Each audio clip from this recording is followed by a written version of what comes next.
Hello guys. So నేనైతే మీ ముందుకి ఒక కొత్త యాప్తో వచ్చేసాను అనమాట. ఏంటంటే స్మితన్ అని చెప్పి ఒక యాప్ ఉంది. యాక్చువల్లీ కొంతమందికి తెలిసే ఉంటుంది, కానీ కొంతమందికి తెలిసి ఉండదు కదా. సో వాళ్ళకనమాట ఈ ఇన్ఫర్మేషన్ నేను షేర్ చేస్తున్నాను. అండ్ ఇదేంటంటే ఎస్పెషల్లీ ప్రోడక్ట్స్ అంటే బ్యూటీ ప్రోడక్ట్స్ గురించి ఉంటుందన్నమాట. లైక్ చిన్న చిన్న శాంపిల్ ప్యాక్స్ అనేవి ఉంటాయి, అంటే ట్రయల్ ప్యాక్స్ లాగా ఉంటాయి అన్నమాట. మన స్కిన్ టైప్ ఏదో మనకు తెలియదు కదా, కొంతమందికి తెలీదు. సో అప్పుడు ఏం చేయాలంటే, అంటే మనకి నచ్చినవి యూస్ చేసి అవి పడుతున్నాయో లేదో తెలిసి ఆ తర్వాత కొంచెం అంటే పెద్దగా అంటే 250 ml అలా కొంచెం పెద్ద ప్యాక్స్ అనేవి తీసుకుంటే మనకి యూజ్ అవుతుంది అనమాట.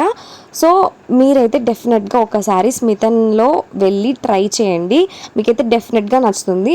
ఒక్కొక్క ట్రయల్ ప్యాక్లో ఇప్పుడైతే 6 ట్రయల్ పాయింట్స్ ఉంటాయి, దాన్ని బట్టి తీసుకోవాలన్నమాట. ఒకసారి చూడండి, మీకే అర్థమవుతుంది. Okay, bye, subscribe.